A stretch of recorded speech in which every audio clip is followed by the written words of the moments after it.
So let's just place ourselves in the loving presence of the Lord here tonight. Dear Jesus, we give you thanks for the many good things of this day, especially for the gift of faith and the love that you shower upon us. Help us to appreciate that gift. Help us in our efforts now to wrap up this campaign. Help us to try our very best in everything that we do, especially in trying to serve you. We entrust all this to the care and protection of Mary, the Mother of God. Hail Mary, full of grace, the Lord is with thee. And blessed art thou amongst women, and blessed is the fruit of thy womb, Jesus. Holy Mary, Mother of God, pray for us sinners, now at the hour of our death. Amen. In the Father, the Son, and the Holy Spirit. Okay, so like Rich said, welcome. I think that we've got a good plan now going forward to wrap this campaign up, and Joe sent me some information about a narrative about the new construction, and we're in the process now of getting some information from, is it Rapids? Okay, it's the company that does all the kitchen stuff, and so we can kind of get some cost estimates as to what it will take to supply that kitchen.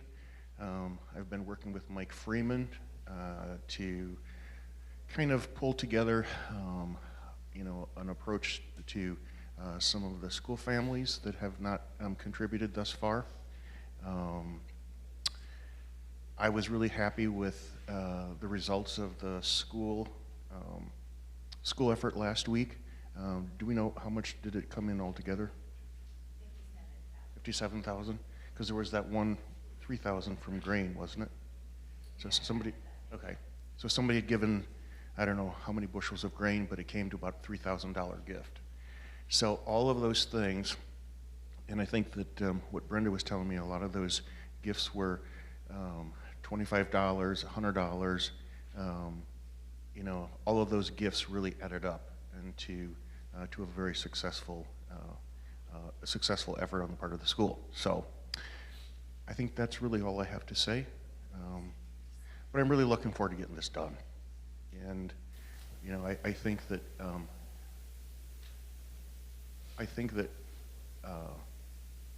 people are seeing a lot of the good progress. Like upstairs, the hardwood floor is all in. They finished it yesterday, and it's just an absolutely beautiful sanctuary. And with other things now, and I'm hoping that this will all help to just to continue to bring a sense of life and vitality to the parish. And I think that construction will really make a huge difference. So, very good. Thank you. So Brianna is going to kind of update you a little bit on what's happening at the school and the partnership that they're working on here. Sure. Well, Father stole my punchline of like $57,000 in a week. So when we kind of started the school push again, and then we were looking at who was contributing, there were some school families that we thought we could re-engage. And so Catholic Schools Week seemed like a logical time to do that. So we sent letters with all of the ECC, preschool, and school-age students and asked them to reach out to parents, grandparents, aunts, uncles, neighbors, whoever they would be willing to ask them to donate to our project. And we challenged them to raise $50,000 in a week. And if they did, we would have a glow party on the Friday of Catholic Schools Week. And we did it, and we actually surpassed that as a few things have been trickling in the last week. And I think it's just rejuvenated us in the school side of things. I would love to continue to see our ECC and preschool families join in that, so we're gonna keep pushing so they understand the benefits to them as well, especially if they're not already parishioners. And then celebrating, I got tons of comments about the glow party from the students and how fun that was. So that's been the biggest push. I know many of you last weekend saw the video that Father and Nick Ireland and I tried to kind of collaborate and relaunch a little bit, re-message to show all of the work that we have done, especially with families that may not be St. Matthew parishioners. We wanted them to realize that their money is still coming to a worthy cause and kind of see where we're headed on this last front. So we'll continue to keep pushing, but it brought a lot of questions about when is this happening, what's that gonna look like, and just kind of re-sparked that excitement. And we hope we can kind of unify the whole St. Matthew community in this last push. So. All right, thank you.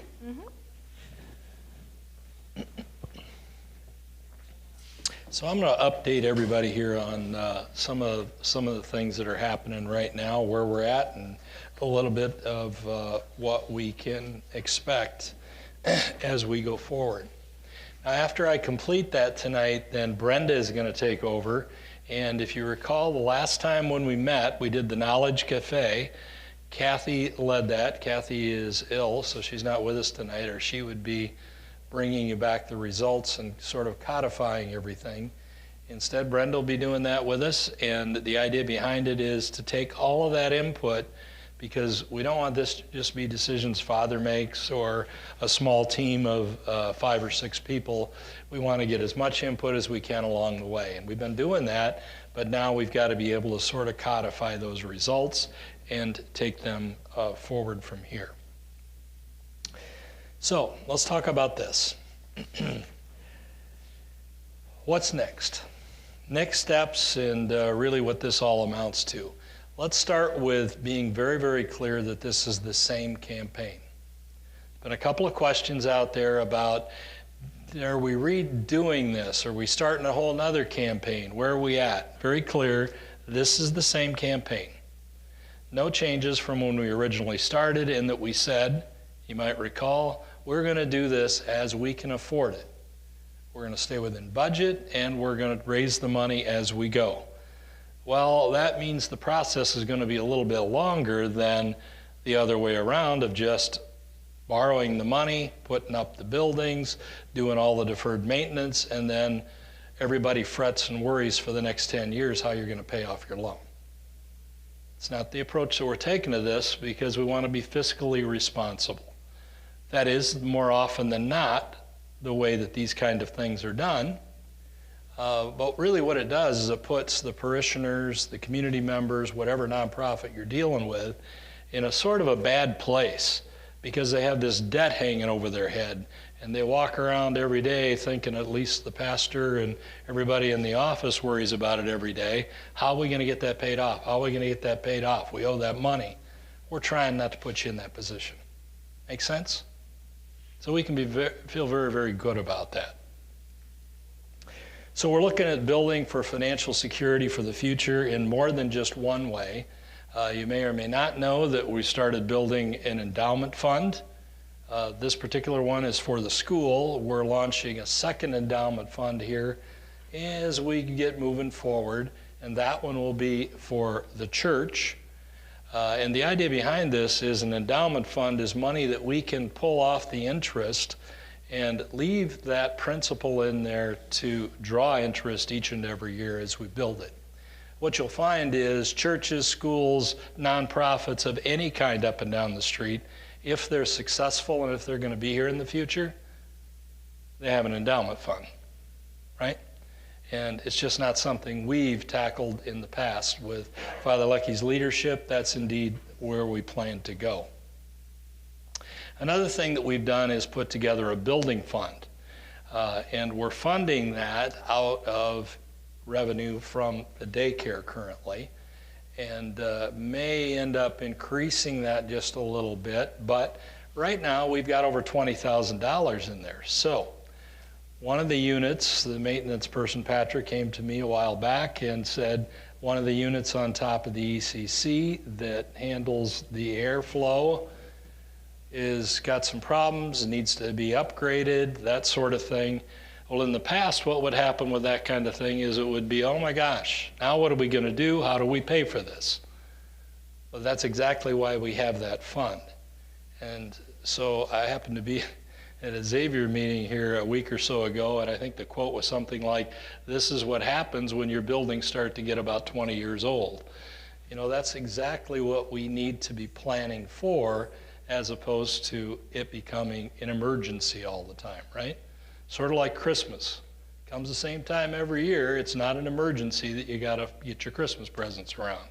So we need to make sure that that's the way that we operate, and that's what we're working on here as well. Trying to use parishioners and local folks to do the work as much as we can. Lately, we've been doing a pretty good job of that. Not always can we find a parishioner, not always are they available, but if they are, and local folks that we can have to do the work, we're doing that. Now that saves us a little money over maybe using a great big company, but more importantly, we're actually helping out the people that are part of our community here. Yep, that's true. Veteran Park's been really good to us on materials and given us a deep, deep discount, more than just a deep discount. And that really helps out as we move along. And of course, they are members of the parish as well. In-house management's another way that we've saved a fair amount of money in this project, and they're going to continue to do that going forward. At some point, when we get the new build going right over here, well, we'll have a general contractor, because that's how that sort of thing operates, right? But as much as we can, and as much as we've been able to in the process so far, we continue to do the in-house project management, because that saves us running all of that underneath one of those. Same thing with the fundraising. Again, typically what would happen in a fundraising thing is you would come in, you'd get it all set up, you'd borrow all this money, or at least get your loan started, and then you'd bring in a fundraiser. The fundraising firm would go ahead and work. They'd charge you a % right off the top, raise whatever money they can. When they're done, they fold up shop, they head out the door. That's what money you have, and that's what you build with. But we're not willing to accept that, are we? We want to make sure that we get this thing done, and that may mean that we have to go on a little bit longer. Hence, we had the pause in the middle of this. It was an intentional pause, as I mentioned at Mass, because every one of us that opened up our investments, or if you have a 401k, somewhere about 3-4 months ago, well, after you got up off the floor, you went, oh my goodness, or something like that. That just wouldn't have been fair of us to ask people, especially folks that were asking large sums of money, $20,000, $30,000, $50,000 from, to be able to step up and do that when their investments look like that. Now, if they've opened them in the last couple of weeks, then it's, oh my gosh, this looks much, much better, right? You're back about to the baseline where you were operating at. So that's why we took the intentional pause. Plus, we had to make sure that we had some time for all of the supply chains to catch up. Everything was behind, and the contractors we were working with couldn't get the materials they needed. So we just took the pause. We intentionally wanted to get it restarted. That's where we are now, and we're looking at having a big, big spring. We want to finish it. Okay? Get all the commitments that we need by this spring, and hopefully not borrow any money. I suspect I can speak for Father and say if we get really, really close, we might do something, but we're trying to do it a little bit of a different way and be very financially careful with the money as we go forward. Yeah, that's kind of where we're at. We believe that together we can, together we will, and we've had promises that we made. To the best that we could do it, we've met every one of those promises. We've stayed under budget. We got promises in process right now upstairs, and bids that we're getting on things like the elevator at the school and the work that we're getting done by the architect, so that we're heading that direction, and promises of what's to come. What's to come is to finish up that new build process. Make sense? Okay. I think we should all feel really good about where we're at right now. Now, let's talk a little bit about this. We're going to talk about engagement here in a minute, and all of those things I think, build engagement. What happened at the school is phenomenal. That built a lot of engagement by school families, extended families, and friends as well. We need to do more of those kinds of things to continue to build that engagement, and we're going to rely on you folks and other people in the community to do that, because it's where it really needs to be driven at, not a staff kind of thing. But we're also going to, in the background, continue to work on whatever we can for donors that can step up and make a larger donation, because we still need a fair amount of money. We need $2,140,445.87. Okay? So $2,140,445.87. That's what we need to raise as we move forward to finish the new build out there based on the numbers we have. Now, I'm going to throw a little codicil in here. We don't have actual final numbers on the new build after everything that's happened over the last 2 years. Okay? And if I could have waved my hand over a crystal ball and said, this is exactly what's going to happen with inflation, this is where we're going to be at with building costs, although building costs are back down. I noticed what the price of wood was last week. Still in all, we would have been spot on with our numbers. We're not exactly spot on, but I feel pretty good about it. And I know that the professionals we have working on it are going to help us try to get it done as close to those numbers as we can. So we're buying into those numbers. We're moving forward with them. And I'm going to have sheets for you to take with tonight that has that numbers on it. It talks about promises that we made that have been kept. It talks about promises that are in progress, and it talks about promises of what's to come. Now, why am I asking you to take those with? Because you need to be our ambassadors, if you will.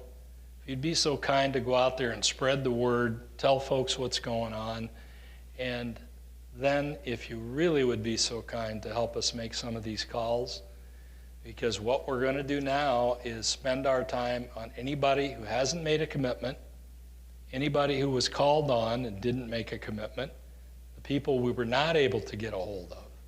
So that's anybody who hasn't made a commitment. Father and I are working on some of them. We have an appointment tomorrow morning at 8:45.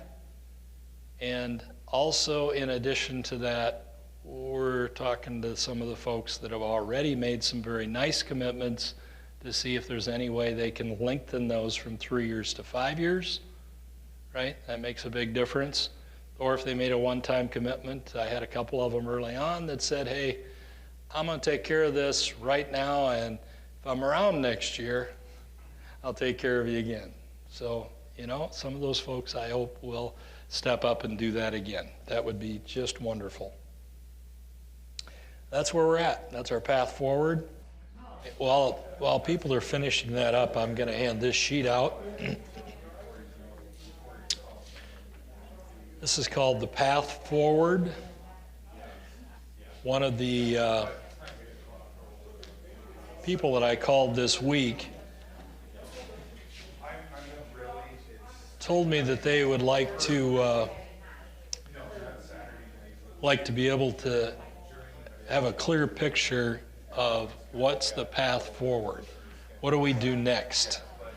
And so I wanted you guys to be able to have this so that if you go out and meet with some people or somebody asks you a question, you have the information right at your fingertips, what we're doing, sort of a sequence, if you will, or a path forward.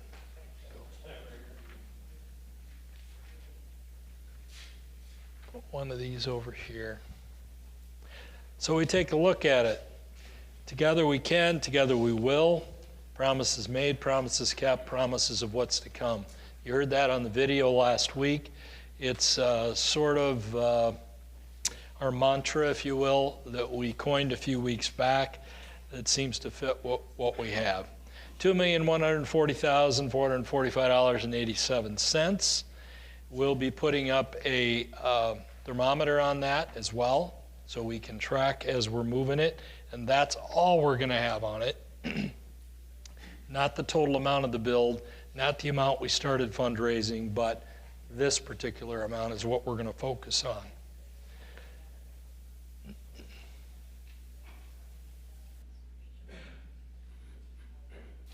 All right, we're going to work with our team to build ownership and secure commitments. It's you folk that were good enough to take your time tonight to be with us, because we realize there's Iowa games going on. The weather was a little bit goofy today, and I think that's what happened to my voice out here in this weather, moving that snow stuff around. So I get it, but you took the extra effort to get here, and we're going to offer to the folks that couldn't make it that were part of this total thing, because we've had a number of them that emailed me and said, this is happening tonight, I can't come. This is going on tonight, I can't come. We'll get another time to meet with them, and this video will go out to them as well. So we're going to secure construction and bid drawings from OPN, obtain approval by proxy with the Archdiocesan Finance Office and Building Commission. Let's talk about that. You may or may not know this is part of what the process is. So the other things that have been done around here, we had to send in cost estimates, some other information, so the Archdiocese could take a look at it and approve what we do. It makes really good sense if you think about it. Otherwise, you might have a church heading off in some crazy direction, building something that really wouldn't be useful in the future. So the Archdiocese takes a look at it and approves it. The new build, we don't have approval on yet.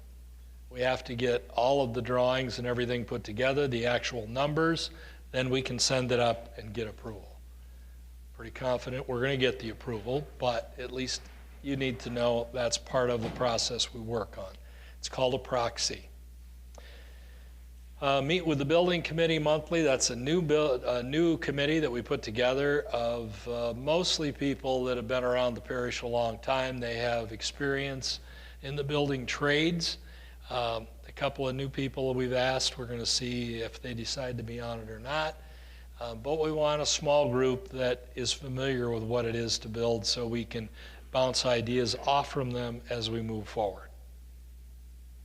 Meanwhile, we're going to complete the current church projects, involve professionals who are parishioners for advice. We've got some folks that have been in the restaurant business for decades that are part of our community. They're going to also give us some advice on the kitchen ideas and where we buy appliances and that sort of thing. We got folks that do fire suppression systems. So we certainly want to work with them as well. Just a couple of examples of how we're doing that. We want to get the groundbreaking date set, and at some point we'll start a cadence of regular meetings with OPN and Rendernick, the general contractor, OPN our architect, so that we're heading down that path, and things that come up on a regular basis we can deal with. Does that give you a good idea where we're headed? Okay. The other thing that we're going to have you take with you tonight when you leave is the new sheet that we put together that's sort of an insert to the original one. Now, this original one is the same one that you saw back when we started this campaign way back when, where it listed the sequence or priority of how we were going to do things. So we were going to do deferred maintenance first, First Avenue signage, church upgrades, school and ECC elevator. It really doesn't serve the ECC directly, but I guess it's in the same building. And cafeteria gathering space after that. We've sort of changed that name to commons area. Sprinkled in among it, you might recall I used that terminology because you got to do some of the electrical, plumbing, and technology as you move along with it. Then cosmetic upgrades and hopefully a stick or two of new furniture, or at least less used furniture, into the parish office. And the site work, and then landscaping. Site work will be completed when it's all done. Some of the landscaping, as you know, has already been done because a parishioner stepped up and said, I'll pay for all the landscaping if you'll do it right now. So, yeah. I think that that made sense. So that's out of sequence. But everything else, you can see we're trying to follow what the advisory team helped us put together when we started the process. The other thing is we did change the first paragraph because it said we'll be celebrating 100 years. So since we already did that, Brenda changed that and added the promises made, promises kept, promises of what's to come. So we got that updated for you to use. And the sheet that goes into it right here, and that has a few of the newest pictures. What I just covered with promises made and kept, although there's a whole lot more than I covered. We listed a number here. What's in process right now, more than what I covered, and what's to come. And then it says right at the bottom, the $2,140,445.87. Seems like that's ingrained. Okay? So those are for you to take with. Brenda? So the results, I'm supposed to grab the top 5 that you guys chose, and the first one was an alumni database. And we've been talking about that for several years. We've just got to find somebody who will take that job on. The children's participation at Mass, because we know that when the kids are there, the families are there, and usually grandparents and everybody else comes to watch them. The last fling between the building before we break ground. So it's coming up with some type of celebration. I guess that's what that one went toward. Then grand opening, where kids help with the Mass. So I'm not sure if that means once the building's built, there's an event. And then the last one, there were 3 that were tied. They had 2 each on them, which is just community events, new member mentors, and then written letters. So the top 5 sheets are here. We won't do this right now, but before you go, what it has is to have you guys sign up. You can sign up yourself. You can sign up somebody that you think might want to help and we should contact. Just kind of note that somehow. But what we're looking for, like Rich said, is not for the staff to take all this on, but for the parishioners to help and get everybody engaged and excited about it. So the top is, I want to be an organizer. It doesn't mean you have to do it yourself, but maybe you know a friend or somebody, this sounds really interesting to you.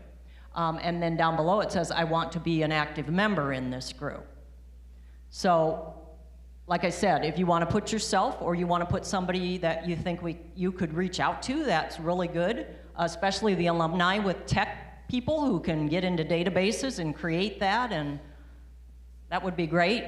We do have a really good source with the Xavier Foundation because they have pretty good lists. It's just a matter of getting those that are St. Matt's parishioners. All right, a couple other things here from that, wherever those sheets are, that's where we're going to have them write down whatever they'd be willing to help with, or did you send them around? Okay, so we're going to break here in just a minute so you can write something down. We would really appreciate it if you'd pick something, and also if you have ideas on other people. Brenda mentioned that it wasn't designed for the staff to do it. I've actually had a couple of people that have mentioned to me concerns over how much the staff was doing on this. I want to be very clear about what we have for staff. I don't know that everybody out there knows, and maybe anybody that's watching the video doesn't know, but we really are running on a skeleton staff over there. There's 2 positions backward from when Father Leckie came, right? That's part of what we did in the parish office. Not only did we trim a number of other expenses, we trimmed back on the staff. And some of the ones that used to be full-time are now part-time positions as well. So there's just not extra room to move on staff running these things. And to be very honest with you, it's all of our parish anyway, right? So whatever you can do to pick one or two of those that you can help out with, we'll appreciate it, and we're going to try not to saddle everybody with it. But we do have some things that are being run out of the office. You might see the Valentine's Dance that's going on. Ann's involved with that, as are some of the parish staff as well. And so there's things that they are working on as best we can fit it in. Make sense? Okay. But as we move forward, hopefully we can increase the staff and help with that as well. One last thing that I'm going to tell you, and that's for anybody who made calls before. I may be giving you a call to talk through some of the calls that you made that you didn't get a commitment on, and find out if it would make sense for me to call them back. Make sense? So just kind of be prepared for that. But I'll do that individually, and when I give you a call, I'll talk through all of the ones that you had that you didn't get a commitment on. So again, if you would, just be so kind as, even if you can do 2 or 3 calls. I know that it's probably, I have to put myself in the mindset that this is a much more comfortable thing for me to do, because it's been my life for almost 50 years, calling on people, than it is for other people, but we really need the help. So if we want to wrap this thing up, we got to get the numbers talked to. Make sense?